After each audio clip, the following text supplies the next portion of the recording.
Welcome to the Championship Club podcast. I'm your host Michael Casey, and co-hosting with me is a man with over 300 Championship rugby appearances. It's Ben Gulliver.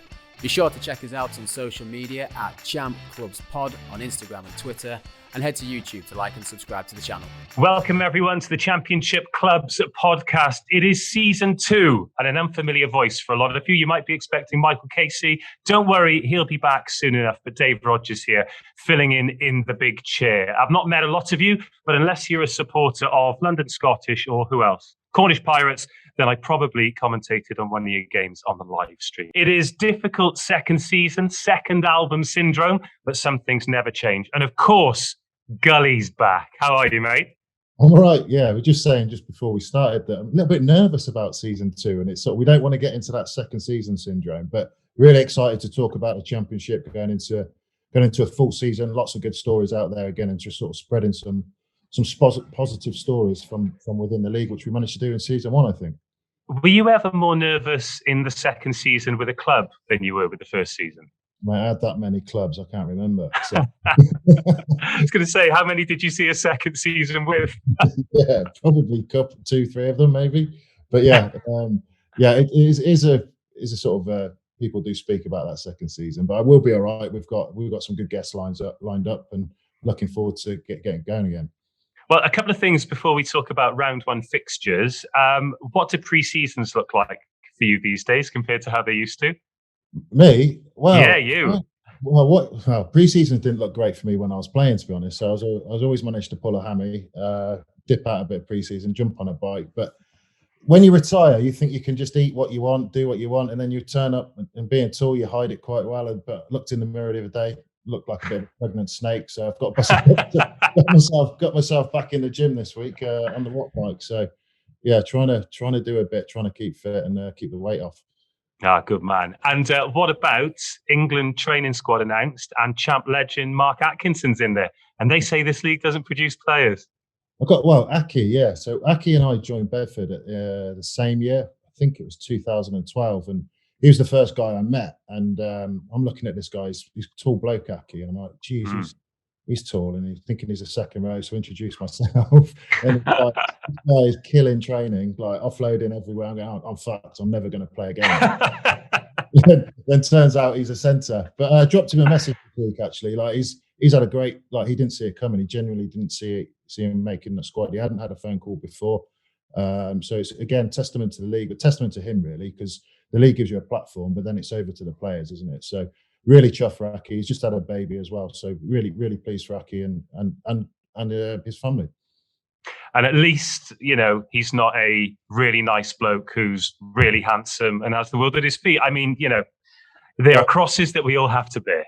Yeah, well, I think our guest will probably say in a bit that, you know, Aki's great from the outside, but he has a few dark stories, that boy. Well, we'll have to get him on the podcast to talk about them. So let's talk about round 1 then. 5 fixtures, started with Friday Night Lights, Nottingham against Ampthill. What were your thoughts on the results and what you saw over the first weekend? Well, I had a little prediction last week, just before, it's like a bit of a pre-pod thing, and it's the only one I got wrong. I did all right on the others, but I think with Craig Hammond going back there, you know, an absolute legend of the club, previous captain, had a lot of experience coaching in Hong Kong as well. So he's been on a great journey. And I think with the emotion of with Hamo back and also playing at home on a Friday night, I actually thought Ampthill might sneak it, but I think Notts played really well and did a great job on a very strong Ampthill team, which will only get better, as we know, throughout the year once they've settled in, because there's always a lot of movement at Ampthill, sort of, you know, from my experience there. So once they settle in, they'll be a difficult team to beat. But great start to the season for Notts, because, you know, there's a bit of pressure on them from external people commenting that they may struggle this year. So great start for Notts. Yeah. Then we moved on to the Saturday. We've got Pirates against Richmond, Scottish against Jersey, Trailfinders against Hartpury, and then maybe the result of the week, Cov against Donny. Hell of a weekend. Yeah, it was a great weekend. And, you know, Richmond go down to Pirates week 1. I mean, that's tough for anyone. So I always found out last year. But Pirates getting off to a good start. They're going to be one of the stronger teams within the league again, as normal. And then we didn't really know what Scottish were going to be about. And, you know, they've been out of the league for a year.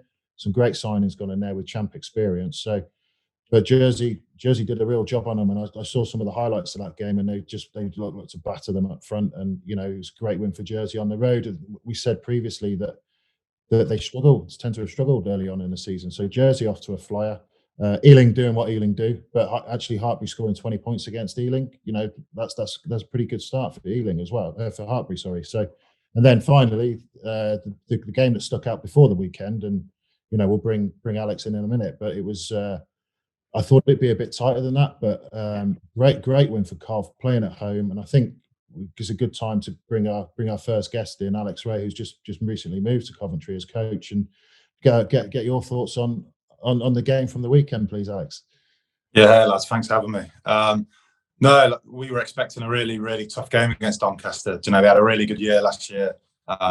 Good friends of their coach, Steve Bowden, and I know what a good job and he's been doing up there as well. And they'd recruited pretty well. They got a young, hungry team, and we were under no illusions really how tough it was going to be. And probably, the scoreline probably doesn't reflect how tough a game it was. And if you look at that first 20 minutes, we were under the pump, and the most pleasing thing was we got in at half-time 10-all, and there was just a nice calm about the boys, and I think they had a real good belief that they could go out in the second half and kick on, and fair play. There was some big performances from big players. Ryan Burrows, week in, week out, always steps up, and he led the team really well and put a massive performance in, and we just grew throughout the game, and the support was terrific, and just a really good start. But as we all know in this league, we got Amstel away this weekend, and this league's got a way of biting you in the arse if you get too far out of yourself. So, it's like feet firmly on the ground and, preparing for Amstel.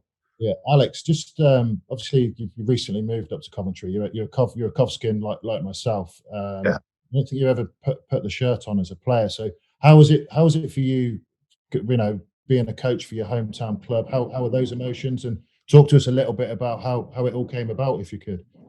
Yeah, well, obviously there's a romantic side to sports sometimes, and you were probably there, Gully, all them years ago, and everyone used to always say to me, "Don't go to Coventry, you won't get paid."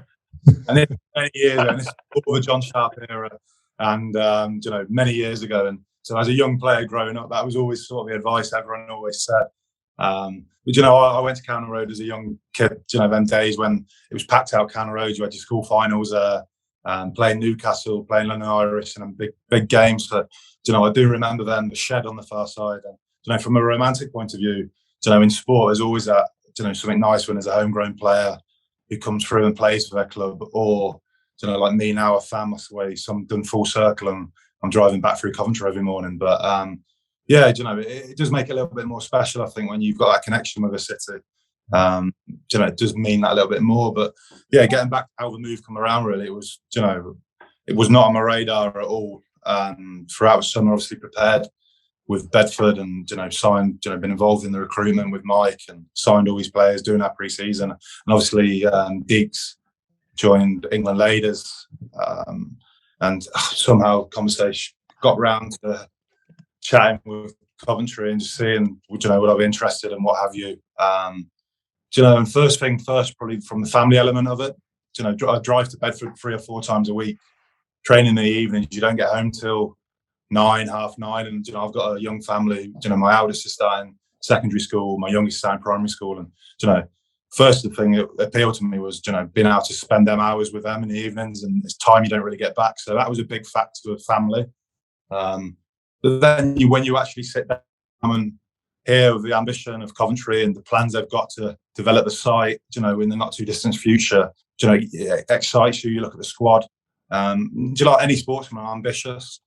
I want to be able to be sold a dream and fight for something year in, year out. And, why not go for something if it's there? And you only have to hear about the plans for the ground, and you stand around and you look around and you can actually feel the potential around the place. They were big factors. And sorry, I've been jabbling on here, but the big thing as well is it was a massively difficult decision. That conversation with Mike, it was like breaking up with a long-term girlfriend. No, honestly, I don't. I was emotional, and it was probably one of the hardest things I've ever had to do. Is tell Mike purely from a friendship base. There was tears, to be honest, afterwards. Yeah.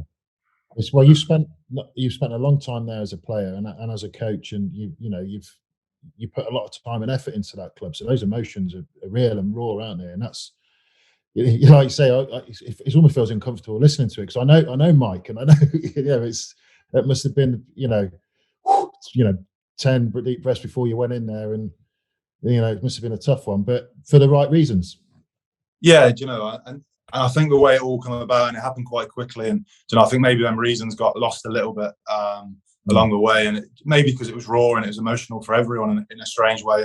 I hold my hands up, the timing of it was pretty poor, pure, but then again, there was never going to be a good time, and in a weird way, at times, and you have to be selfish at times, and I put the people first, family first, and I'd stand by that, and I'd do it again if I felt it was the best thing for my family. So they're just principles I feel you have to stand by at times. And Bedford's a fantastic club, got fantastic people, and I wish them all all the best in the future. You two, by the way, have got to be the only people on planet Earth who can describe any story around the city of Coventry as romantic. I'm just going to put that out. In terms of that chat with Mike, then, did he see it coming in any way? I mean, there's always so much movement between players with championship clubs, and even players who've been there for a long time. You're always sort of one offer or one moment or one life change away from everything being different, and I think that's just something that's accepted as part of the league as it is. But did Mike see it coming, or was it a shock for him as much as it was for you in the beginning? Yeah, well, if he did, he's a mystic, because I never saw it coming, to be honest.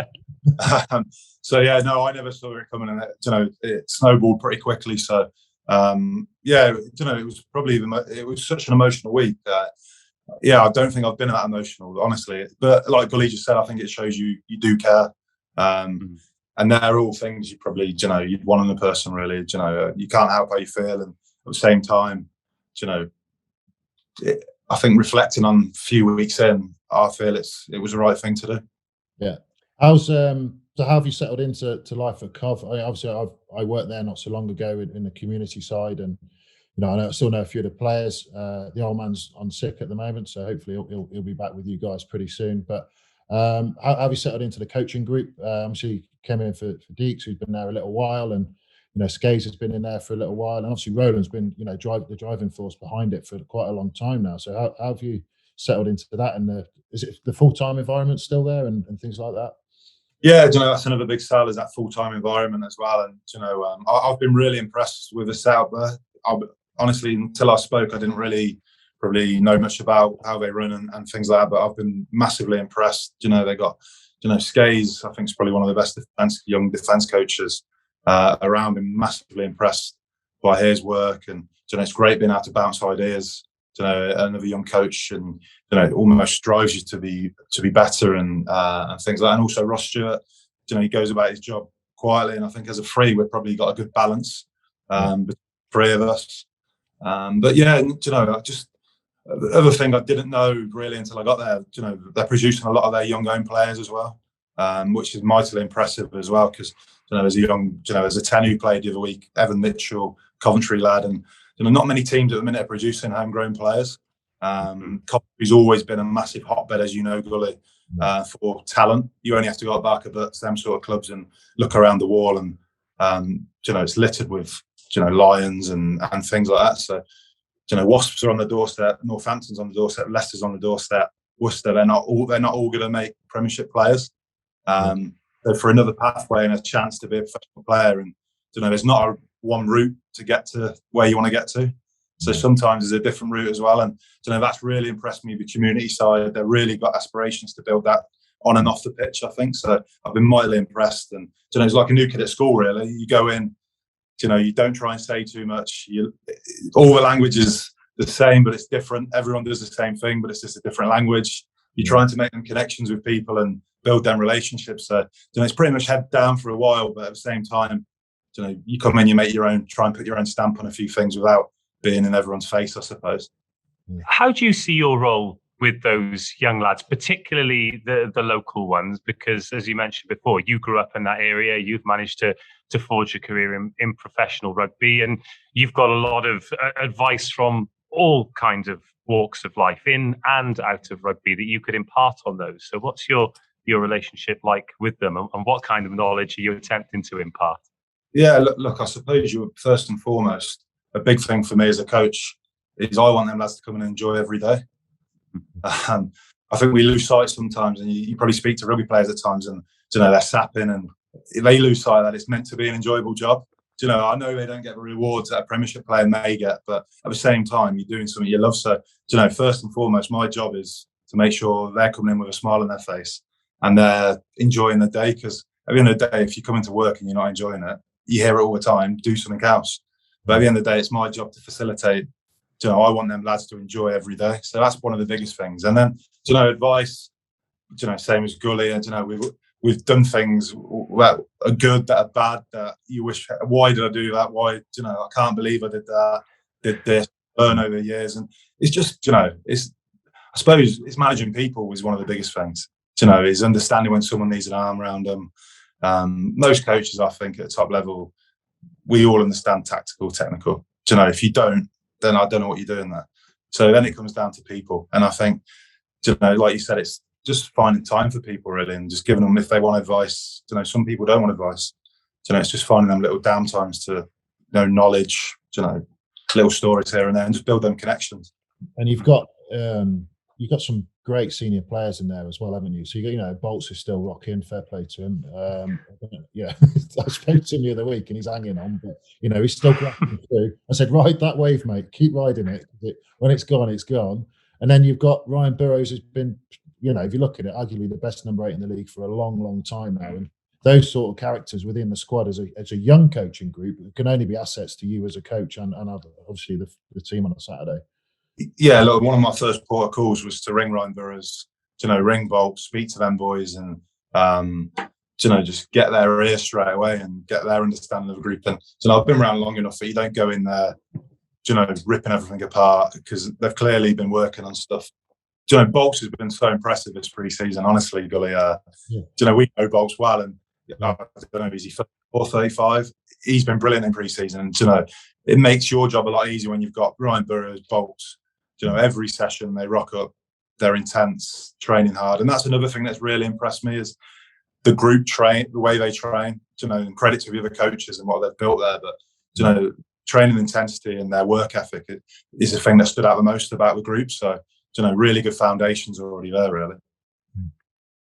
What does a week look like for the group then, and how sort of intense are you? And in terms of, are all of the lads, do excuse my ignorance on this, by the way, are all the lads full-time? Have you got some people who are balancing other careers? Are there sort of stipulations made for them with regards to training? What does your sort of Saturday to Saturday look like? Yeah, we're Monday, Tuesday, Thursday. They don't do a team run there. We just don't feel we get the value we want out of it. So we do all our work Monday, Tuesday, Thursday. We get in quite early. We're in 7, half 7, and the boys are away by 2 o'clock, sort of thing. The day quite intense rather than dragging the day out till 4, and just loads of downtime. We just get the day done and rip into it, really. I think also encourage lads. There's a lot of young lads and the academy lads. They come in and train, and they're doing college courses as well. Yeah. So, they encourage the lads to do stuff away from the ground as well. A lot of the lads coach. Senior boys go and coach in the evenings. I know Ryan Burrows coaches at Barnsley. Adam Peters at Warwick Uni. Bolts is at Kenilworth. So a lot of and some of them coach the academy boys throughout the day in their downtime as well. So the academy are always in and around the squad, able to train with the boys if we need bodies and lads to join in as well. So I think it's important because we talk about journeys and stories of different clubs and how each model is completely different. So we had Bolts on last year, but it's interesting to see how Coventry run their week, and I think it is of interest to people because if you go down to Hartby, say it's going to be completely different, and that's sort of like, and at Bedford, mate, where you've come from, it's a completely different week to what you do now. And I suppose it comes around about to sort of what position the club is financially in, but also where the finances are coming from. And I know we touch on it a little bit, but sort of how does the structure of the league, the funding of it, the negative press around it, mate, how's that affect you personally, but or as a club, or is it something we'll just look after our own shit and let's fucking craft on sort of thing? Yeah, definitely from being a newcomer to the club and looking in, so they've definitely got a real positive mindset around the place. You Johnson in the background, commercially trying to drive that side of things. And John and Nick and Roland, they've got the plans for the site they're constantly working on, and meeting developers and all that stuff. And then but you speak to Nick and they want to drive Coventry to be the best community club, the best match day experience. And I think hands on heart they probably know, like, speak to them themselves, and they've not always been there, but they've got the ambitions to get there, which is important. And I think everyone's driven by ambition. Players, you speak to a player, you can sell something on ambition and they get excited by hearing ambition. And sometimes some clubs it is willy-nilly and things like you can get sold down the river. I've only just seen Rugby Lions have folded, and you've seen some guy fake ambition almost, and it's a sad thing to see. But it frustrates me, the league, how people don't see the value in it. Massively frustrates me. Like you boys were talking about earlier, you only have to see Mark Atkinson. I hope he would have found a route there, but if there wasn't a Bedford for him to go to or whoever, would Mark Atkinson be in an England squad now at the age he is? And you'd probably say probably not, because he wouldn't have had that opportunity to progress his career. Even see things like the sponsorship. Are we sponsored by Green King? Aren't we sponsored by Green King? I don't know. Yeah. And they're just small things. It's frustrating. And I think all these people who sit at the table, a lot of them have got individual agendas. Yeah. So you almost need that independent person driving the league who isn't connected to whatever club or, and he's got his own agenda. And I don't know these guys' agendas, but, we need someone who's got the league's interest at heart and not their own pocket, not their own club, that sort of thing. I also think it's important to differentiate that all of these struggles that you have, whether they're financial, whether they're to do with sponsorship, whether they're to do with any of the many things that Championship players and coaches, and as a result supporters have to go through as well, that doesn't prevent the players from giving it 100% and the coaches from being ambitious, and the clubs still trying to build something despite all of the restraints that they're under, despite perhaps not having certainly the financial control that they'd like to, or the financial comfort of Premiership clubs who, to be fair, you cut your cloth accordingly. And I'm sure Premiership club boards would say that they're under financial constraints as well. But that is one of the things that I find incredible about people like yourself, Alex, and all of the people all of the lads who run out there on a Saturday, is that despite all this, they still play great rugby, and you still play a great brand, and it's still, in the main, other than a couple of results in round one, a very competitive league. When you add all of that up and put it together, it's quite remarkable, really, isn't it? Yeah, well, I think you'd hope that all the lads in the league are ambitious. Mm-hmm. They're either using the Championship for a stepping stone to get that opportunity in the Premiership or where have you. And same with coaches as well. It's such a great, you only have to look like there's Lee Blackett at Wasps. Neil Folkes is now at Wasps as well. But there's coach Ed Robinson. There's a pathway there for coaches as well as players. And all these players, some of them, financially, no, it probably isn't going to make them retire. But they're doing something they love, and it's an opportunity to one day hopefully be a Premiership player. And I think that's really, an important thing. But Gully, can we get you in on that? Because I know you're the host of this podcast, but I think your opinion is as important as anybody's. You spent a hell of a long time in the Championship. You're slightly removed from it now, but I know that it's still something that means a great deal to you. And anyone who follows you on social media knows that, particularly on the player welfare side of things, that is paramount importance to you. But in terms of the finances, when you hear the news that there are more cuts and there are more changes to the funding, and then we hear Alex saying that he's got no idea what it's going to mean and sort of where the money's going to go and how much that's going to limit ambition. How does that make you feel? What's your opinion on the sort of funding situation with the clubs in the league? The initial emotion is it makes me sad, angry, pisses me off that people don't see the value in the league. And then that's sort of out of the club's hands in essence, because we don't actually know who runs the Championship, and I think that's what it comes down to. It is an RFU competition, yet the clubs are in charge, or are they in charge of their own commercial aspect of it, or is it an RFU commercial side to it that can bring money in? And then before the season started, there was rumours around sort of streaming deals and things like that. And who is actually going out there and brokering these deals for the league? And the answer is nobody. And that's the frustrating thing, because refer back to Alex, and what I love about the league and what I love about each club within it is they control their own shit. Okay, they look after their own selves, and and they produce most of their books are pretty good. They're not losing huge amounts of money, and that is success in my eyes. So they're running very tight ships on skinny staff, producing a really, really good product under a lot of pressure, with funding getting stripped away from them from under their feet. So the resilience in the league is great, but it just seems rudderless, and that's the problem with it as an organisation.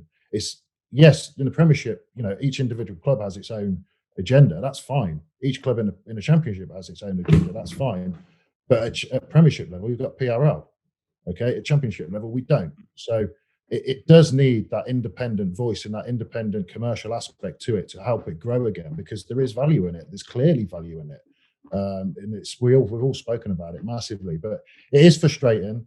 But the great thing about it is resilient, produce a good product, and it produces players and coaches.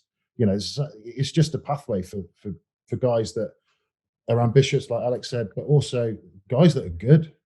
Some good rugby players in the league, some great coaches in the league. It's just a really fantastic league that's just undervalued. Well, and I think what you've seen with COVID is Premiership clubs have had to cut their cloth as well.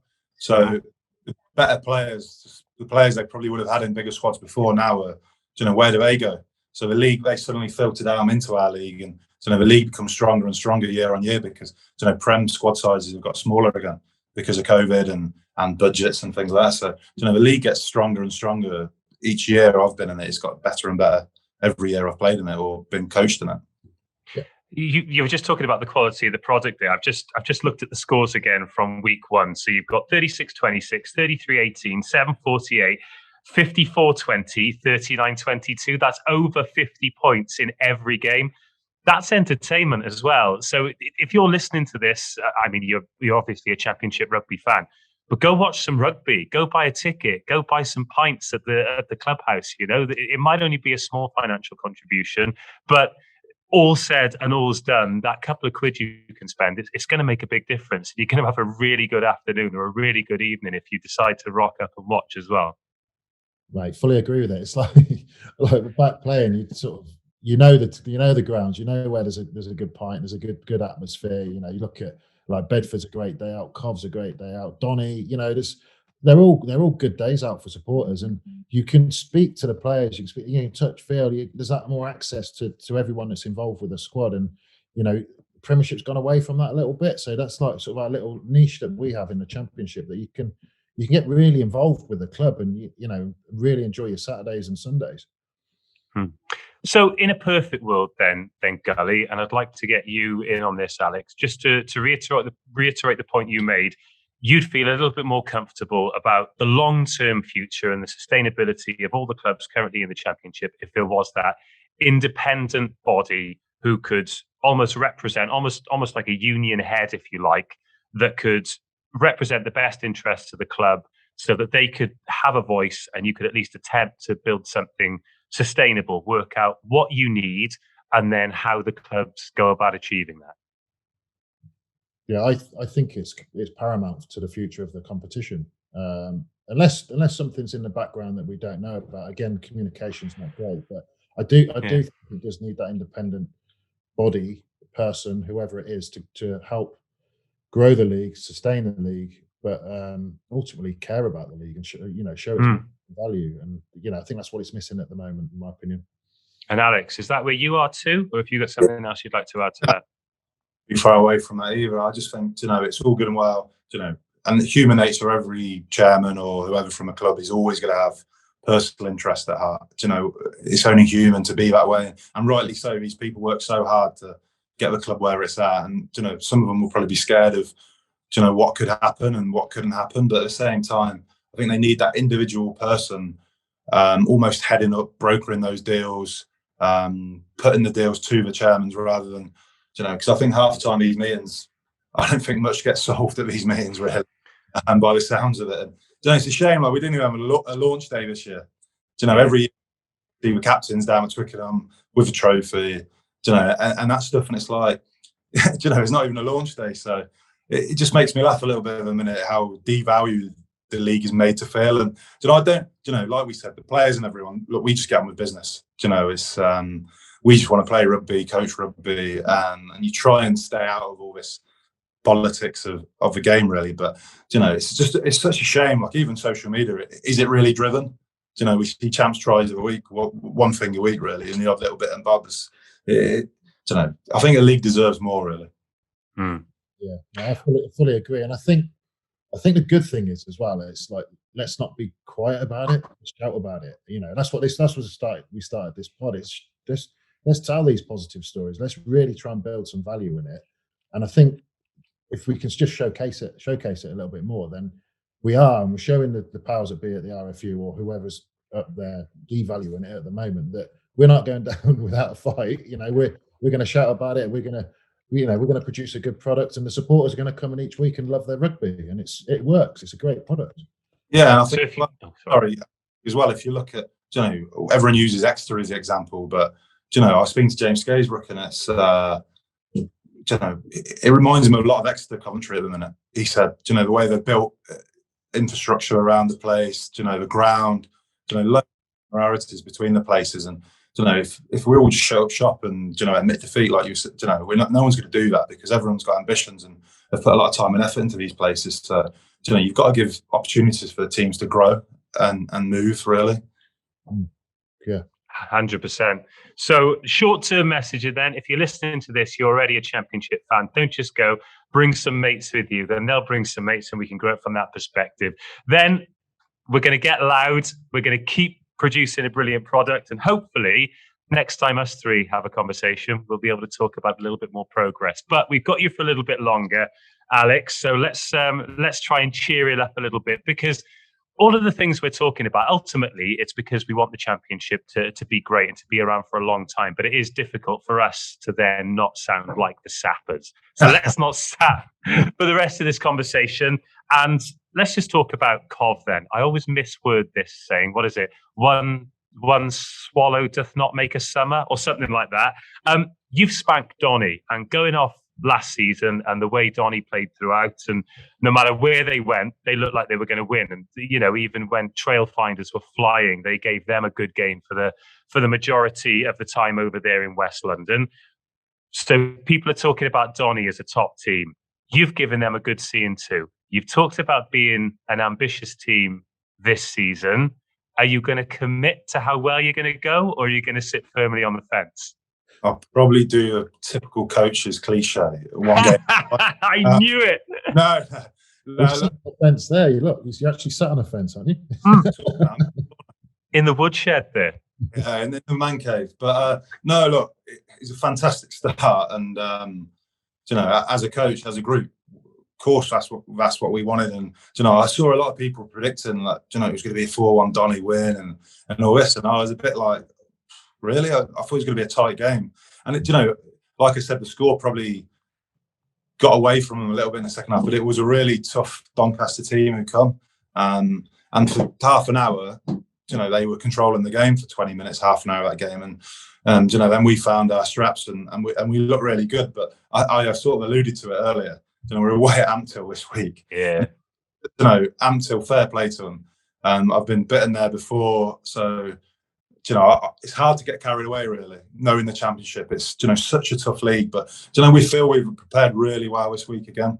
And honestly, I think the thing about Cov at the minute is we're not making big predictions, but it's a 2-year, 3-year plan. A lot of the players have been signed on 2-year deals and 3-year deals, and like myself, and there is a genuine plan in place each year to do better than the previous year. So I don't know, last year they finished 4th, 5th. This year it's like, can we get into that top 4? Then the following year is, can you break into that top 3, top 2? And that's the plan. They've got a genuine plan in place, and that plan. I talk about them being ambitious, and the plan matches that ambition. So it'd be hard for me to say about this ambition and then not say, look, we're a mid-table team, because that's completely wrong, and that's not what I'd be about either. And I'm sure the other coaches. So look, we want to do as well as we can, but at the same time, we're almost breaking these blocks down into 4-game blocks and little mini leagues and things like that. So yeah. And aside, sorry, Gully, go on. Yeah, I was just going to touch on, because I've played for Ampthill against Cov, and there's a real, I know the Bedford Ampthill rivalry is good, but there's an edge to that game, and I don't know where it's come from, but it's one that it'll be interesting to see how you find it actually this weekend, because there's something with those two clubs, and I'm not sure what it is, that there's a real edge to that battle, and it's, Ampthill have done well over the years at Cov, especially at Ampthill. So it's a real tricky one for you. For anyone going there, we all know that, but especially after last weekend. Yeah, well, it's funny you say that. Bolt's sort of in a huddle at the start of the week. I was just on the outside of it, and I heard him mention, Ampthill hate us, sort of thing. And I didn't really understand that, and now you've sort of reaffirmed that. And, I don't know if it's over years when they're coming up, with a national one together, or that's when I played, when I was in that one with them. Yeah, and there was something in the atmosphere when we played them. I loved it, obviously, because you do. Yeah, but I think it's little old Ampthill, isn't it, against big old Cov? And I think that's it. We played Nottingham in pre-season, and obviously you can't read too much of the pre-season, but I was probably a bit like you. That game result on Friday probably shocked me a little bit after watching the Ampthill Bedford games as well. A lot of points scored and things like that. So, knowing Tommy as well, her first home game for their fans back there as well. Sort of thing. It's going to be a really, really tough game, and you only have to be off a little bit there when you go there, and they'll capitalise on it. And you let them into the game, they just grow arms and legs as well. I love that. So we're back into effectively, a sort of longer season that you're going to have to prepare for. Very quickly, what did you think of the truncated season last year? I think was there going to be a season? Wasn't there going to be a season? I was just so chuffed to have my Saturdays back, going to games, and more so for the players, because I don't know if people really truly understand how mentally tough that was for people involved in them clubs. It was incredibly mentally challenging. People got out people's mental health. There was lads not knowing if they were going to have a job from one week next, and the toll it must have took on them. I can only speak for Bedford, but we had 12 players coming training and trying to keep them lads motivated. A credit to the boys themselves, and also all the coaching staff up and down the country who, because you're probably privy to a lot more information than the players behind the scenes. And you're trying to put a brave face on sometimes, and you're not sure, what's going on.